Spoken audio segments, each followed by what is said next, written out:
This is Make it plain. Make it plain. MIP With Masamela Matfumo. Mark Thompson. Make it plain. Get woke.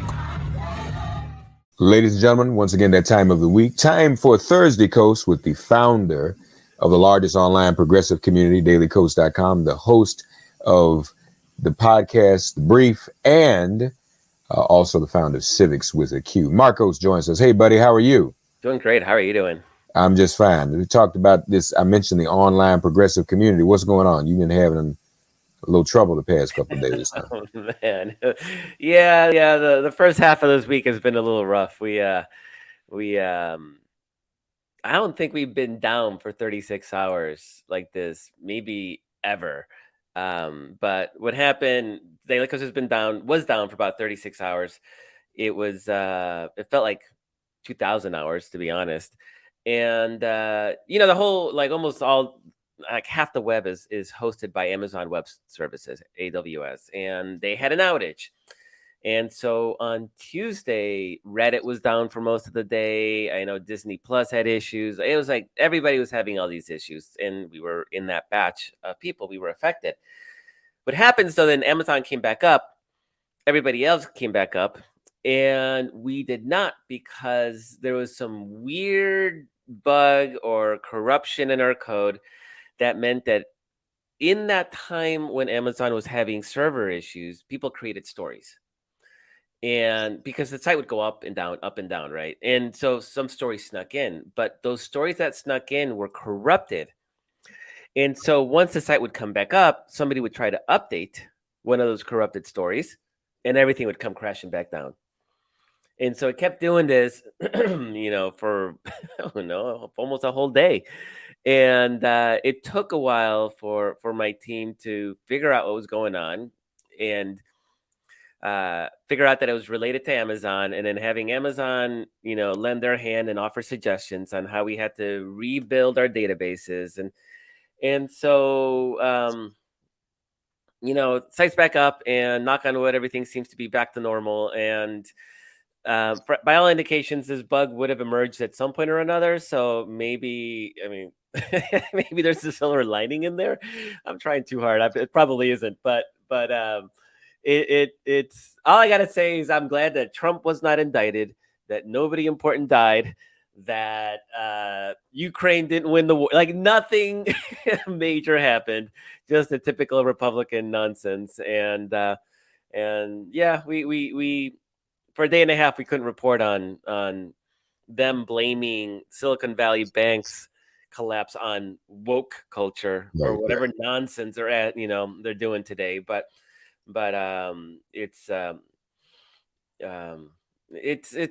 you run a site like this is kind of a worst nightmare. And the only silver lining is that it didn't happen on election day or a day Trump was indicted or anything really important. Well, so follow up to that is, and this is why you have friends like me, and also being an acolyte of Dick Gregory. Are we sure that what you described is what happened? Nobody was messing with y'all. Nah, it was nothing like that. Okay, I just want to make sure. All right. No, it would actually be a better story. Yeah, Putin took us down. That would be a good story. No, nothing dramatic. It's the mundane world of code. But yeah, no, it's nothing like that. Okay. But that's cool. But again, you understand, you still need friends like that for you, just so you can say that. You need people just to ask those questions, just to verify, trust but verify. But that's good, and hopefully these are the kind of things that help people to appreciate even more what Daily Kos does every day. Sometimes we take things for granted, you all, and when we miss them, was when we really realize, wait a minute now, we need this. So yeah, I'm glad everything's back up to it. And I'm learning something. I didn't know Amazon Web Services has that kind of impact or control over. You said half the internet? It might even be like 2/3. It is absolutely dominant. Microsoft is starting to pick up some market share. But yeah, Amazon, before Amazon, a site like me would literally own physical servers, or we would rent out physical servers at a data center to host our sites, and it was incredibly inefficient. And Amazon came in, and basically what they did is they created these virtual servers, right? So you only use as much server capacity as you need. So you could spin up during like an election night. You could spin down on the evenings when there's not much happening. So you're really only paying for what you're using, as opposed to having, trying to, have as many boxes as possible for the couple days every so often that you would have massive traffic, which what for us was election night. And we'd always have trouble staying up on election night just because the traffic was so outsized different than the rest of the year. So it was a great innovation. Cloud computing. I mean, everything's in the cloud now, but that was an Amazon innovation, and they've had a dominant market position because of they were first movers. They basically invented this in space. Like I said, Microsoft is starting to come in. They're starting to undercut them on price and services and support, and so things like this where it takes down Daily Kos is small beans for Amazon, but if Disney Plus is going down, if Reddit's going down, if the big players are going down, it becomes a little tougher. And then I'm sure Microsoft's salespeople are already ringing up some people, seeing if they can use this to steal some business from some of the big outfits. But so all in all, it's been better for us. So I don't.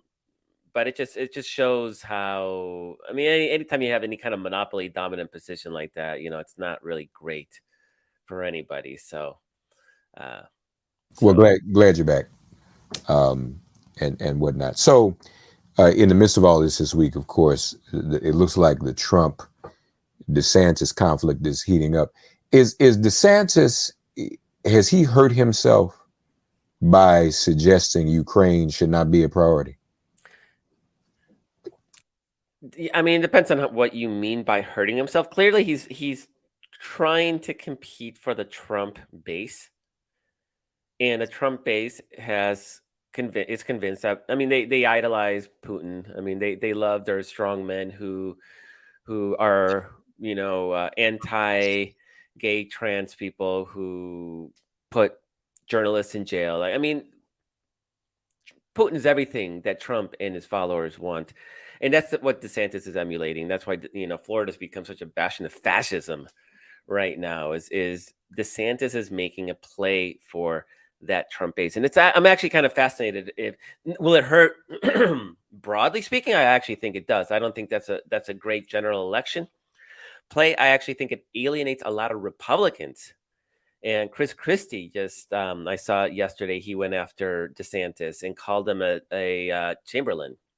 Neville Chamberlain, for appeasing Hitler. Like he said, this is the same thing. So I know the Republicans are at each other's throats over this, and that's great for us, of course.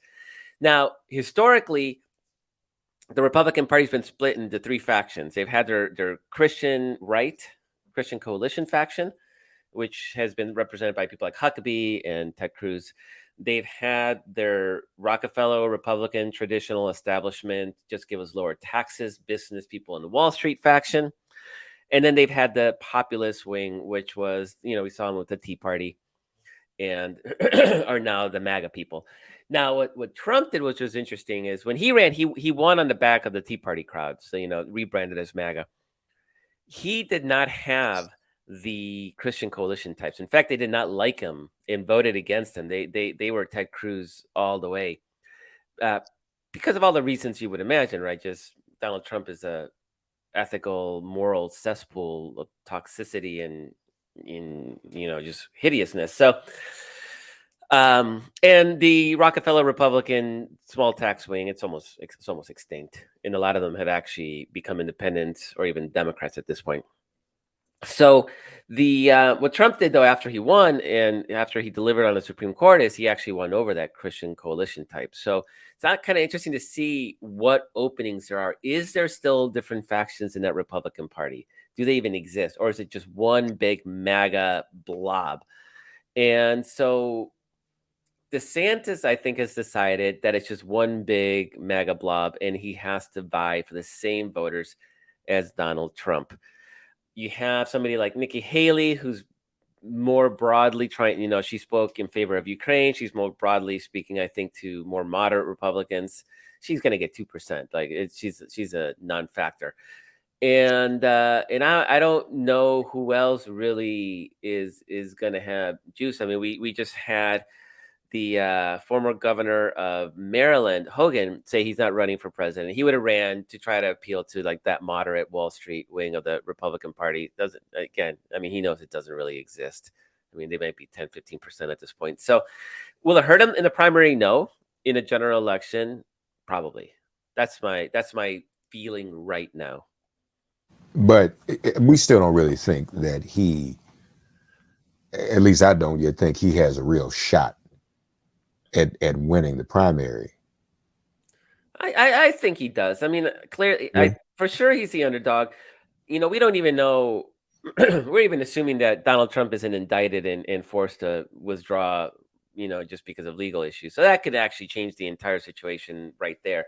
But even if Donald Trump stays in, there are real concerns amongst Republicans about Donald Trump's electability. I mean, more and more people are realizing that he cost them 3 elections in a row, including this, which should have been a cakewalk of a midterm, wave election, and they lost that. So there's growing impatience in the Republican Party for Trump. Now, what's interesting is that DeSantis is such a piece of crap himself that there's not a lot of love for him either. Usually if you're running for president and you're a high profile political figure, you're out there raising money, you're helping other people win elections, you're doing the stuff you do to collect favors. And DeSantis hasn't done any of that. He all those Republican governors out there, they don't like DeSantis, they don't like Trump. And so there's really nobody else with any kind of stature to really make a play for it. So that maybe evens the field a little bit. But if enough of the Republican establishment and even some of the MAGA people, if they decide that DeSantis is the more electable candidate, then I think there's a real chance that DeSantis may be able to squeak through. Now, Mark, you've seen him talk. You see, like he wears 2-inch heels to seem taller. He literally wears high heels. His voice is thin. He has weak presence. I mean, I think on paper he looks a lot better once he's on a stage, and particularly if he's on stage against Trump. I think it's not going to be a great comparison. He exudes, I don't know, punchability. Like you just want to punch him in the face, and not in a Trump, like, okay, Trump is Trump won, for all everything you can say about Trump. Trump actually won the White House and commands this massive following. That's something that DeSantis does not right now do. DeSantis is all promise and aspiration, is what I'll say. But people are reading about his horrible fascist policies and they like him. I think once they see him on stage, a lot of that veneer will fall off. And I think we've seen that before. We saw that with Jeb Bush a few cycles ago. We saw that with Fred Thompson, senator from Tennessee, a few cycles ago. He's an actor. He was on Law and Order or some show. And once he was on a stage, it was he fell apart completely. And I suspect, that's my theory, is that DeSantis will follow that same fate. But there's a real chance that if people decide that Trump just cannot win and he's going to drag down the party's chances, and somebody like McConnell does not want Trump anywhere near the White House, that there's going to be enough of a counter backlash against within the Republican Party itself, and that could give an opening for DeSantis. So I'm not saying DeSantis, is a favorite by any means, but there's definitely a path for him to get the nomination.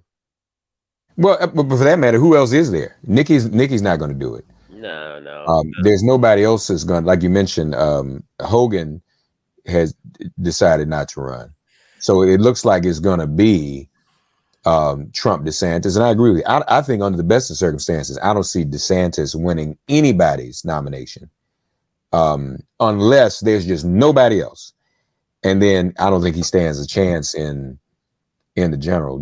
Joe Biden at his worst, I think, runs rings around him in terms of even articulation of policy. So yeah, I don't know, but then Trump says, what does he say the other day? That I'll end the war immediately. The war will just be over. He'll just. Then how's he going to do that? What is he talking about? Oh no, what he means, he's going to give Putin what he wants. Well, He would cut support for Ukraine, and basically, I don't know, maybe he'd start sending arms to Russia, knowing Trump. So now the thing about DeSantis, I wouldn't say any Republican's easy to beat just because we saw that with Trump, right? I don't ever want to make that mistake again. But when you look at DeSantis's actions, the book burning, the shipping undocumented immigrants to Martha's Vineyard, the fascist, we're going to get rid of all liberals on campus stuff, his attacks on the Don't Say Gay stuff. All of this stuff may play for the MAGA base in the presidential primary. All of it is wildly unpopular with the broader electorate. It's not even close. The abortion stuff, not even close. And there is already, we've talked about this before, there's already college-educated suburban white women are already trending away from the Republican Party. I think we've now had 3 cycles in a row that they voted Democratic, mostly. The one hiccup was the Virginia governor's race. So I'm not gonna sit there and say they're on our side, right? I still think it's a process, but I think DeSantis continues that process. Youngkin in Virginia lied. He said he was a moderate. He played this game and people fell for it. But DeSantis isn't playing no game. He's not pretending to be anything than what he is. But now we're also seeing hints, and nothing definitive, nothing that I would put my money on, but we're seeing hints that college-educated suburban white men are starting to get antsy about the conspiracy theory stuff. They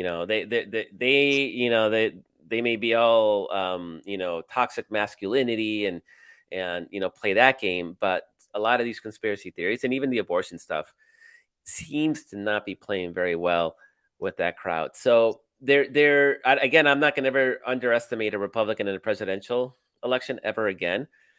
But DeSantis really is running on an incredibly unpopular platform, and I don't see how he backs away from that in the general election. So Republicans are trying to one up themselves. By Republicans, I'm talking about DeSantis and Trump, and then you have the cheerleading section. So you have the Lauren Boeberts and the Marjorie Taylor Greens, and they're sitting there cheering that on and pushing them ever further into conspiracy land.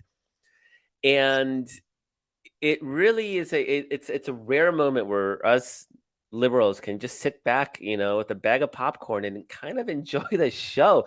Because even DeSantis on Ukraine already, like I said, you already have Chris Christie attacking him and Nikki Haley attacking him and Mitch McConnell. Mitch McConnell has been defending Joe Biden recently, in several cases on the debt limit, on cutting Social Security, and on Ukraine. And he's not even hiding it. He's not even trying to be. No, he's like, Joe Biden's right. So they're in a moment of it's clear they're in a civil war moment, and there's not much we can do to really influence that. So we can just sit back and enjoy it, because it doesn't seem, no matter what the outcome, we win. It's a very odd situation, and I'm not used to it, but it's literally, we're in a win-win situation watching them tear each other apart. The future of legal THC is Mood's THCA flower. Find it today at HelloMood.com, the best online dispensary that ships discreetly to your door. Great for beginner and veteran users, Mood enhances awe-inspiring experiences with a variety of high-quality products you can trust, from gummies and pre-rolls to classic flower and so much more. Try Mood's new THCA flower today, and for 20% off your first order plus a free pre-roll of THCA flower, go to HelloMood.com and use promo code PODCAST20. Also, you alluded to the bank issue, and the Republicans were saying this was about woke banking and all of that. But also, you acknowledged that there are the Wall Street types that are trying to make the case for a bailout. Yeah, it's for sure. For sure, there's a lot in the VC community, particularly people that have money in some of these companies, their sort of line was Silicon Valley Bank screwed up, let them go under. Who cares about the shareholders? Who cares about the executives? But the depositors should get their money. That's already happening. That's what the FDIC insurance is. And even though the FDIC insurance is $250,000, FDIC is going to cover all the deposits, and it's going to pay for it with a tax on banks themselves. And the banks are happy to pay it because they don't want people doing runs on their banks. It's their insurance to keep the contagion from spreading to other banks. As long as the banks pay for their own messes and clean up their own messes, I don't care. It's when, we, the taxpayers, are required to do it. So there is no bailout outside of what the law already provides. It's definitely not being paid for by taxpayers. It's being paid by Wall Street. And as long as that's happening, that's fine with me. And all those Wall Street types that were screaming for a bailout, just F them, because they're the same people that talked about how, we can't be forgiving student loans. Like literally, like every single one of them, people went back and looked at their old tweets, and all of them were against forgiving student loans because of, it'll be inflationary pressure, or because they signed, this is what they promised to pay, and it's fairness. And so we all know that libertarianism and conservatism is all about privatizing profits and socializing losses. And at least now they're called out. And I gotta say, both sides like point at their fingers at them. Liberal Democrats, conservative Republicans said like, no, it's not happening again. I think the banks know. And this is why them taking care of their own mess is the right answer. And it's what they're doing. I think they realize there's not a lot of appetite for an actual public bailout. You mentioned suburban college-educated white women, suburban college-educated white men coming over. Obviously, one of the big issues is still abortion. That's not going to go away. Yep. Ohio has gotten the clear. Well, in other words, activists have been cleared to collect signatures and put it on the ballot in Ohio. That would make, if a victory there, would make it the 7th state for it to be made constitutional based upon ballot initiatives. Kentucky made it legal by ballot. And if Kentucky does, Ohio's not even going to be close. Yeah. I mean, we're not even talking Kansas. We're talking Kentucky. Right. And so that's clearly what this movement is going to take. And that's not an issue that's going to go away. I mean, I think that the Republicans are naive to think that that's just going to leave the headlines and not go forward. Women and abortion rights allies are activated. Yeah, and I just want to be very clear, even though some of the states are legalizing it, whether it's legislatures, whether it's ballot initiative, the original Republican talking point was leave abortion up to the states. That has changed. Nobody on that quote pro-life side is talking about let the states decide, because now they're seeing what happens when the states decide. If people have a say in it, they lose. So now it's about making it federal bans, and they're trying to go to the courts. They're trying to pass a ban on the morning after birth control pill. They're doing everything possible to federalize it. So this issue isn't going away. If you're California, if you're New York, you're Kentucky, or if you're Kansas, the issue is not resolved as long as Republicans are in power. And it's got to get resolved. Lastly, we touched on Ukraine in terms in the context of DeSantis and Trump, but what's your latest take on where things are? We're not getting, and that, folks, again, that's why Daily Kos is important, because that's some of the daily coverage we don't really get on television news anymore, cable television news. Where are things as you see them now? In the Republican primary? No, in Ukraine. Oh, in Ukraine. Ukraine, oh man, Ukraine's it's a bloody mess right now. Pretty much the entire war right now is centered on a single city. The entire might of the Russian Empire, the second best army in the world, they used to think they were. Everything has come down to, they started off over a front that was about 3,000 kilometers, 5 different avenues of attack. We're down to fighting over one city. And in that one city, we're talking thousands of people dying every day. It is an absolutely bloody quagmire. And so Russia has put everything into the city. They need a propaganda victory. There's no strategic value. The city's name is Bakhmut. And there's no strategic value to Bakhmut. Doesn't really get Russia any closer to conquering Ukraine. On the other hand, Ukraine has decided that they're going to fight for this non-strategic piece of land because it is costing Russia so much in manpower and material to try to take. So their argument is, yeah, we may be losing hundreds of men a day in Bakhmut, but they're losing 1,000 a day. You know, the differential is 4-1, 5-1, 6-1.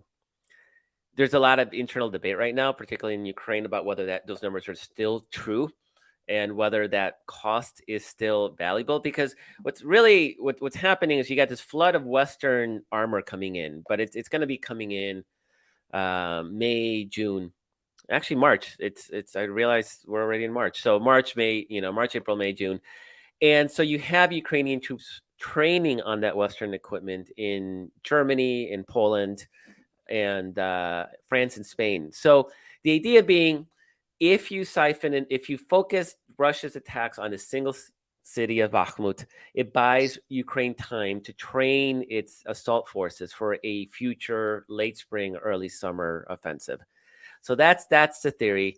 The cost, however, is absolutely brutal. And so there's a lot of questions whether it would just make sense for Ukraine to withdraw to the next defensive lines, because really taking Bakhmut means nothing other than like a 2-day propaganda victory lap in Moscow, and who cares? But that's the situation right now. It's just not a lot of territories moving, but they are absolutely massacring each other as Ukraine tries to buy time for this spring summer offensive that everybody's expecting will happen with all this new Western armor that is currently en route to Ukraine. And we hope that will ultimately make a difference, right? I mean, I fully expect it to. Russia's already talking about having to do yet another mobilization. They started the war with about 200,000 soldiers. Right. They burned through that. Then they mobilized 300,000. They threw them into Ukraine with little training. The current estimates are that that Russia has lost about 150 to 200,000 men killed, plus a bunch more wounded. And so they're already talking about having to do another 300,000 to 400,000 men mobilization. Problem is that Putin admitted a couple of days ago that they cannot mobilize their manufacturing sector to build more weapons because they're running out of weapons, because there aren't enough workers. You had about 700,000 leave Russia after when the first mobilization was announced. They fled Russia. They did not want to be mobilized. You have another couple 100,000 that have been killed in Ukraine. You have another couple 100,000 that have been maimed and are not going to be working any factory line. And then you even have a suspected couple million that have died of COVID, because that was a thing that has happened. So they don't have the manpower to man their factories.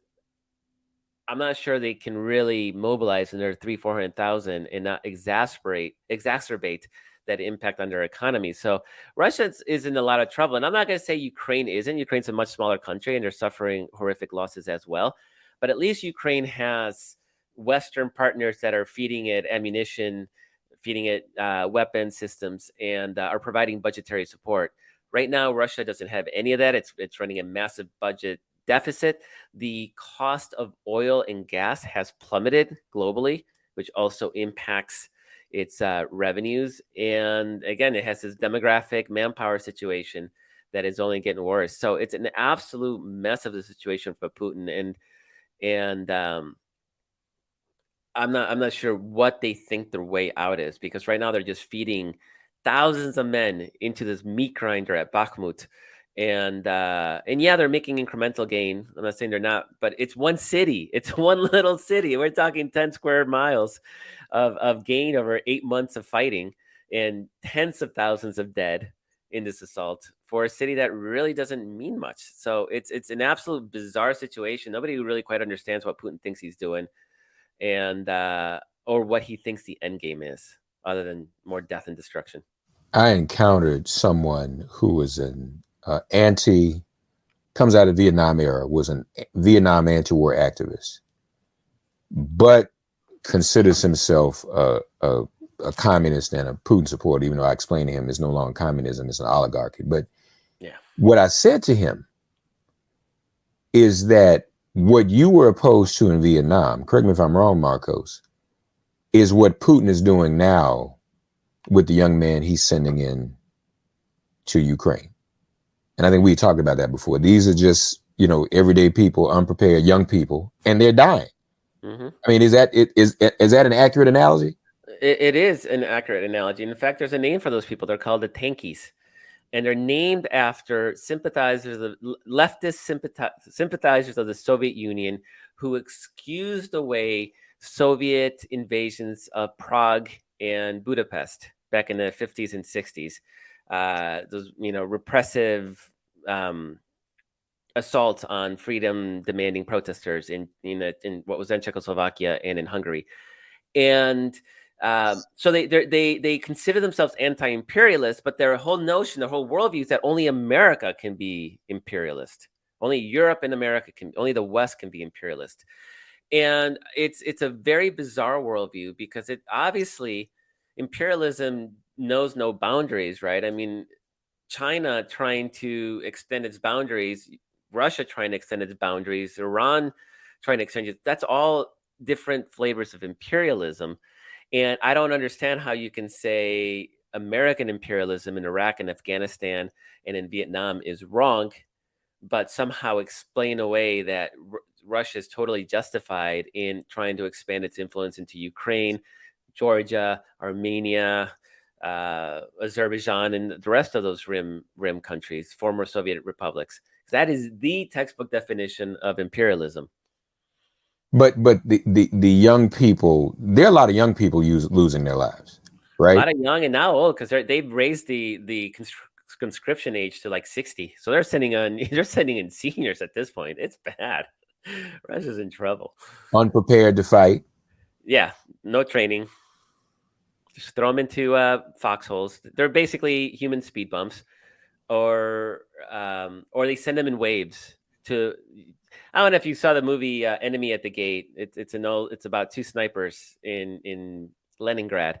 The first scene, they send a mass. The Soviets, send a mass of untrained recruits to charge a German machine gun nest. And they only give a rifle to the first guy. And they say, when the first guy goes down, pick up the rifle and keep charging. And you think, okay, that was back then. And maybe Hollywood exaggerated it a little bit. It's literally what they're doing right now. It's literally, they're just sending men on, looking until they die. And they, you have recordings and videos of Russians saying that their commanders tell them that they're meat, that they're there to die. They're not even hiding it. They send them forward in numbers of 6 to 8 men until they get gunned down. But when they get gunned down, Russia sees, oh, that's where the Ukrainian defensive position is. And then they try to send artillery on that position. They think they got it. They'll send the next wave. If the next wave gets gunned down, there's more artillery. And they keep doing this over and over and over again. So one of the real unintended consequences you're seeing is that for Ukrainian defenders, survivors, they got some serious PTSD because they're just literally mowing down wave after wave after wave of men. And eventually you can imagine how that's got to just weigh on your psyche. I mean, how do you deal with that? Just that it's a shooting gallery. It's not even, honorable combat. It's just, you're just gunning them down until an artillery shell lands in your position and you're wiped out. And it's tough. The so-called meat. Also, we know something about these people. These are not from the wealthy or the creme de la creme. Yeah. No, that's not St. Petersburg or Moscow. Yeah, these are from the hinterlands, the ethnic regions, either Muslim or Asian.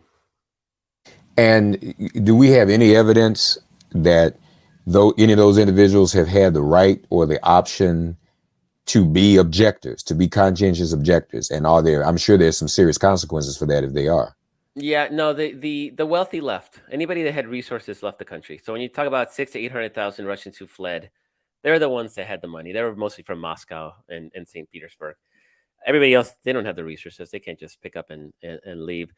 And there is a learned helplessness in Russia where the czar is treated like a king. So you see these incredibly bizarre videos filmed by these Russian conscripts pleading to Putin, saying, Putin, we were sent here to die, save us.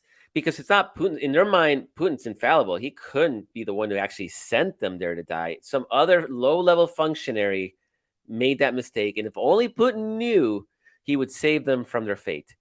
And it is an absolutely ludicrous, nonsensical worldview that it still blows my mind that it exists. I can't fathom it. And yet you see it time and time again. You see the wives doing the same thing. Putin, save our men. They've been sent to the front for slaughter. Who do you think sent them there? But no, it's a weird country. So there's no sense of rebellion, no sense of defiance. And people have written about this. You know, I've been reading histories where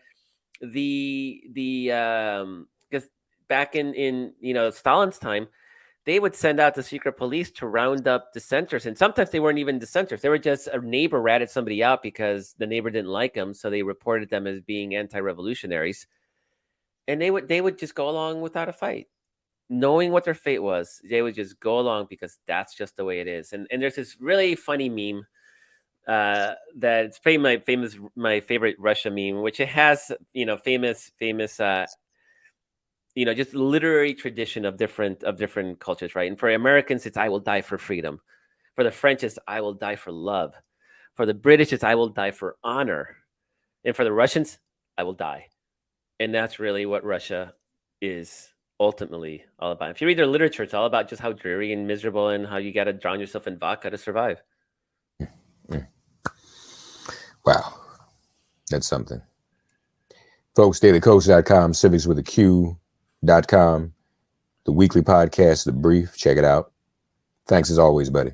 Mark, it's always a pleasure. Have a great week, and talk to you soon. Thanks for getting woke and listening to Make It Plain. As always, perform an act of kindness on behalf of an elder or young person. Write a letter to a sister or brother who just so happens to find her or himself incarcerated. Offer libations to the ancestors upon whose sturdy shoulders we all now stand. And above all, give thanks to the God of your understanding by whatever name you call her and him. All God asks of us is that we give each other love. Thanks for giving MIP love. And please remember to subscribe and give us a 5-star rating. If all hearts and minds are clear, it has been made plain.